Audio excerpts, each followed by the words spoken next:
Hi, my name is Timothy Ortega. Have you ever wanted to meet a character from the Bible? I know I have. Well, today you will have that chance.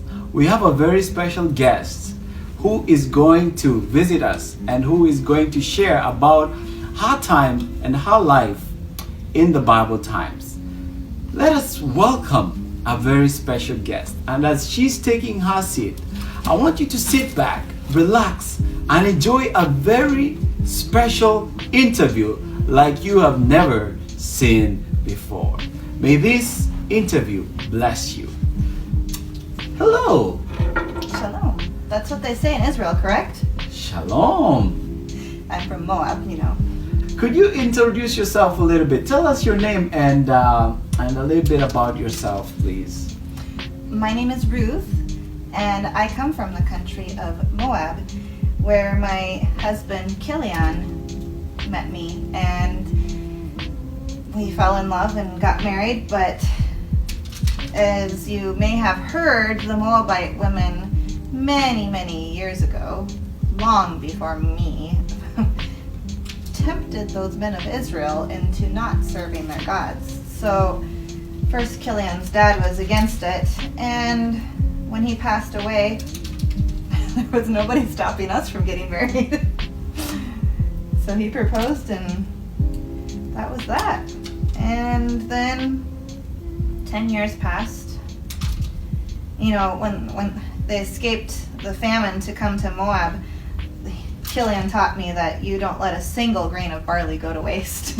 Yeah, That's I see you have what some this barley is here. there. So. Can I touch the barley from your time?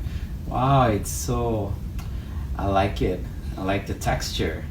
And very nice. And this is my mantle, actually. I'm just getting the very last bit of it out. I think I have it all see. out. And I see. So this is how it looked like. Boaz put 6 scoops of it in here. Wow. As a promise. I see. I'm just really excited because yeah. last night I'm just going in circles in my head. I'm just so anxious. But last night Naomi had me decked out almost like the same as those temple prostitutes, and she had me uncover the bottom of Boaz's feet. That was unheard of. I mean, if he had said no, I would have been shamed and possibly stoned. Israel's rules are so much different than Moab. I can imagine that. And what else is this? What do you have here and down here? Oh, well, this is my spinning. Okay. This is sheep's wool that we've washed and carded and make it into yarn. Mm. And this is a basket that I glean with. And, Okay. well, no more. If Boaz gets his way, I'll never have to glean again. Are you going to miss that if that happens? Well, you know, I asked him if he could find another widow or poor person that was gleaning and give them as much as he'd been giving me, because believe me, I figured it out finally when I followed different men and big handfuls of grain started falling out, that Boaz had said something to them to make sure Naomi and I didn't go hungry. Yeah, I'm sure. Well, let's go back to your past a little bit. If you don't mind me asking you, Ruth, tell us about life in Moab compared to life in Israel. What's the difference? Oh, people in Israel follow God with good rules. Is that right? In Moab, Chemosh doesn't care about you, and Chemosh's priests certainly don't care about you. They just care about who gives them the most money or the most power, the most prestige. And if you're poor and you can't give them that, your children are in danger of becoming sacrifices. Can you imagine? Trying after 10 years. Well, we never had any children, but if I had had children, we were not exactly the most well off, and I can imagine if we did something to make the governor unhappy, well, our child might not have survived. Yeah. Well, speak a little bit about your first impression of Naomi and Elimelech, Mahlon, and Kilian. I know that they came to your country, and what was it like seeing this family that was so different from your culture? They had such a funny accent. But, you know, that if you have an accent, that just means you know more than one language. That's right. But, you know, Kilian was really, really attractive. But he grew his beard out really funny. And finally, I kind of got used to it. And I realized that's actually one of the laws their leader Moses had asked them to do, is to keep the edges of their beard untrimmed for some interesting reason, to set them aside and mark them as followers of El Shaddai, Yahweh. And Naomi, she was a joy. She absolutely loved sharing stories about her God and the powerful things he did.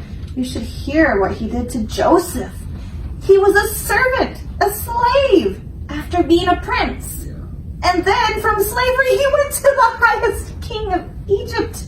And people say the Pharaoh was over him, but really Joseph had more power because he didn't have the restrictions that the being Pharaoh had him. So, the Pharaoh had to ask him for his king. Oh, you're asking about my story, but Naomi, she just shared all of these stories about her God, and Orpha and I, we fell in love with this God who loves you. Right. Wow. Interesting. Speaking about marriage, I noticed that you never had kids with your deceased husband. Unfortunately, Killian, may they rest in peace. And tell us, was that hard, not having kids, being married for all that long? And by the way, was it love at first sight, or were you forced to marry him, or was it arranged marriage? Well, it was my choice. Okay. Killian saw me and thought there would be no other for him. He just knew the women of Moab were more beautiful than the women of Israel. But is that right? Well, that's a fact. All right. But it wasn't love at first sight for me. Okay. I grew to love him because of the respect that he gave for me. I saw that he was different than the men of Moab, and he respected women. And I grew to learn this from Naomi, that she taught us, sometimes her stories were so good we had to stop spinning and stop weaving, just like I'm doing here. You can never stop. Did you know that it takes 3 hours to grind enough grain for bread for 1 day for 5 people? Wow. That's a lot of work. You can't just sit idle. It is. But Naomi's stories would sometimes make us stop and wonder. Mm-hmm. But she taught us about the law and how the respect that men were to have towards women, and women could even own property. Those 5 daughters of Zelophehad sure had a. Yeah. I think I'm saying it right.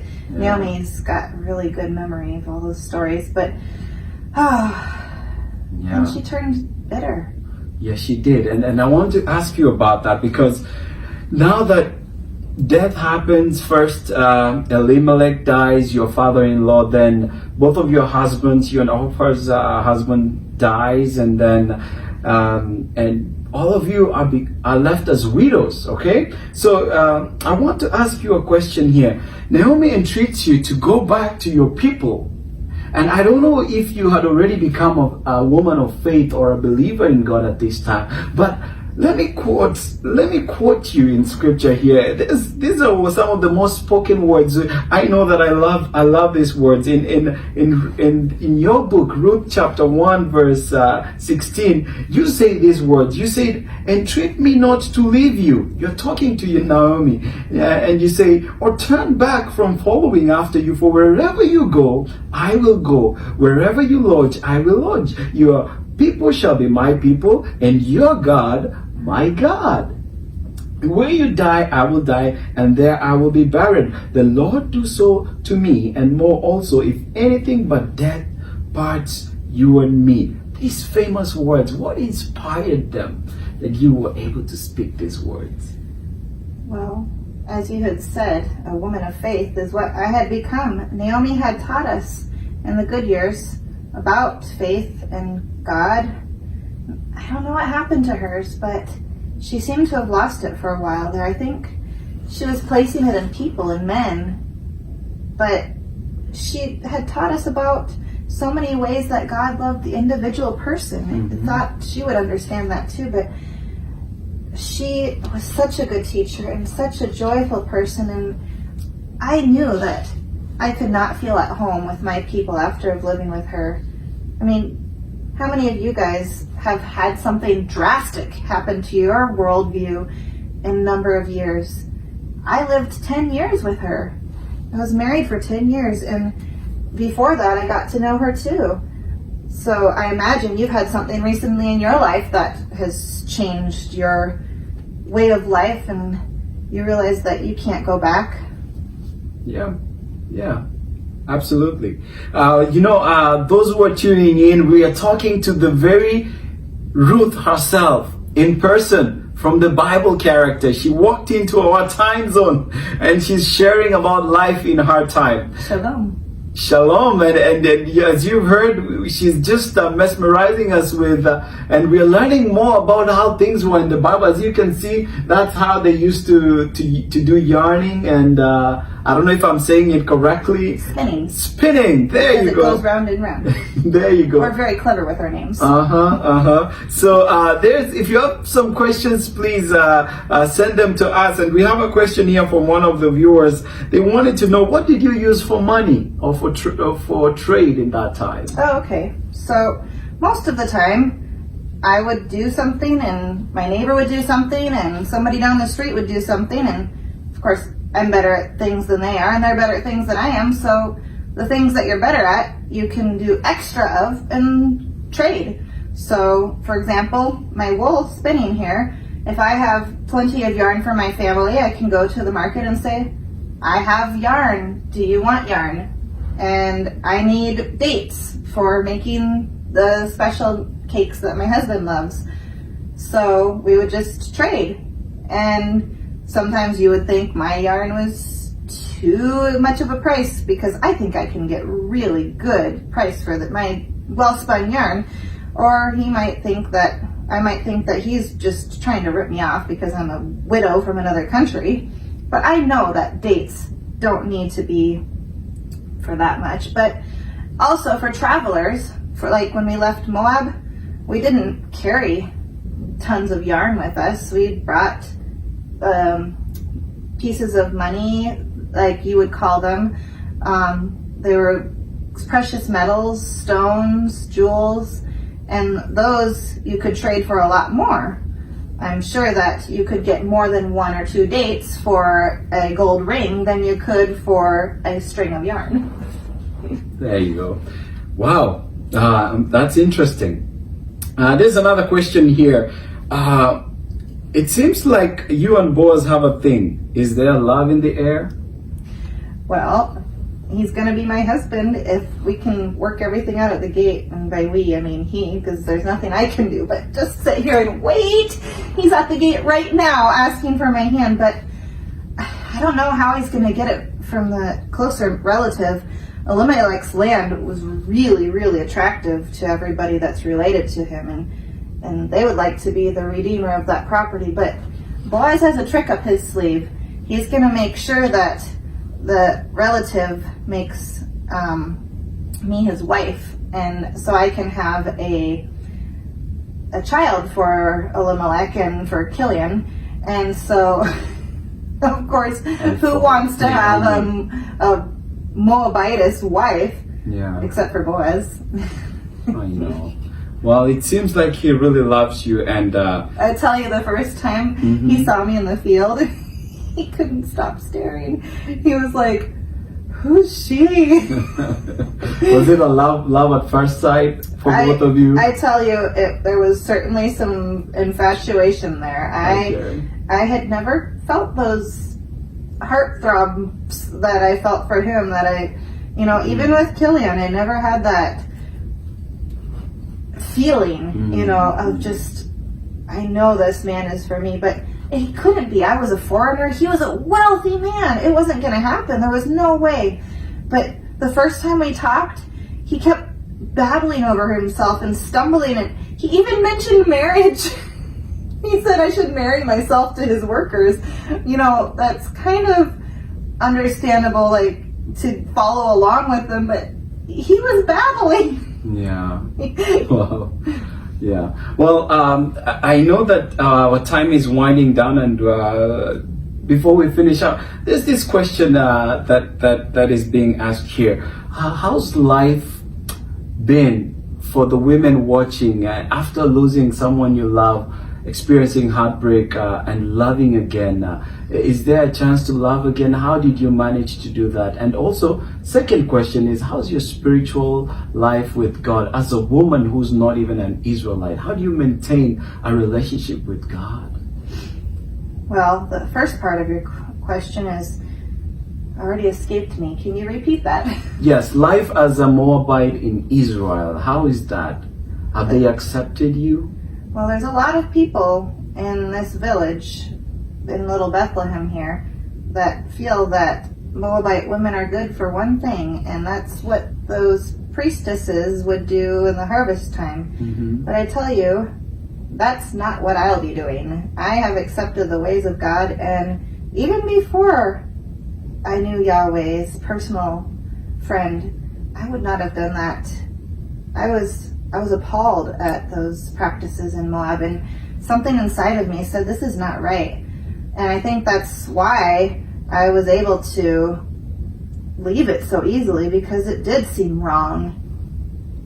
But yeah, people here and all along the road, all along the travels, they looked at me and saw that I was from Moab, and they thought, she is gonna be ready for me. So when Boaz offered protection in his fields and said that none of his workers would molest me, that was very, very good news. And I didn't go to anybody else's fields. Well, partly because of that, partly because of Boaz. Yeah. Well, I want you to know that I can see your character, that you're a woman after God's own heart. And I think you would care less of what people think about you. You've walked into a day and time. I want you to know that you're one of the only women in Scripture that have a book written under her. So there's you, and there's another one called Esther, which you don't know about. And but I want you to know that you're very special in the Bible, and I can see that in your heart. Are there some final words that you would like to share to some women who may be struggling in their faith, or they're thinking that they are not worthy enough because of where they come from, or because of things that have happened in their life that were beyond their own choice? Well, nobody can be less worthy than me. A foreigner, a widow, detested by everyone, thinking the only good thing is for night activities. Yeah. That's where I was. I had no food. I had no way of getting food except for gleaning, and that was just for day to day. I mean, the first time Boaz invited me to eat with his workers, I took some barley away to take to Ruth. I mean, I am Ruth, to Naomi, because there was nothing there for her to eat. I'm having a hard time focusing because I'm thinking about what's going on at the gate. Maybe Boaz has taken off his shoe, or maybe the other relative has taken off their shoe. Do you know what that means? I don't. So why would they take off their shoe? Taking off your shoe means, so there was an old custom that you would take you and somebody else to the property, and you would walk the edge of the property so that you would know where the border was of your property. But if they both know the property that we're speaking of, they just take off their shoe and pretend like this is the property walking around. So one of them is going to take off their shoes to claim Elimelech's land. Wow. And me. That's amazing. I didn't know that's how things were at that time, huh? Wow. You must be excited about that. And Mother Naomi asked me to put on my best clothes, and I went, and I had my clothes for gleaning and these. And they may look nice, but they're very, very threadbare from the years of poverty as widows. Yeah. One final question our viewer wanted to know. I see there that they mentioned that what is Hesed? Speak about Hesed as you finish. Hesed. It's like, it's so hard to describe the It's a feeling. Hebrew word, right? Yes. I have feeling of mercy, of grace, of forgiveness, of thankfulness. And that is what is the future Redeemer to come is going to give us chesed for our sins. Naomi explained it so well. I'm not as good with words as she is, but Boaz is also given our family chesed because he is going to be the goel, the Redeemer for our family. No, nobody needed to do that. We could have lived as widows the rest of our lives with the money from Elimelech's property sale, but he has chosen to allow me to have a child for Kilian and to keep the family name alive. And it will go down in history as being Kilian's child and not Boaz's child, and inheriting Kilian's property and all of the things of Elimelech. And Boaz's family name will be forgotten. But that's amazing that this man Boaz, wow, sounds like a really wonderful man. And that word hesed sounds like it's deeper than love. We thank God for his hesed for us. His unfailing mercy. His unfailing mercy. Well, thank you so much, Ruth. Any final words you'd like to share with the viewers today? I'd like to thank you for coming and learning more about me. I have a very small part in this country and even in this city, but tomorrow I have a feeling everybody's going to be talking about it. I'm sure they will. Thank you for tuning in, and that was Ruth. You heard it from her very own words about life in the Bible times. Thank you for tuning in. God bless you. See you next time.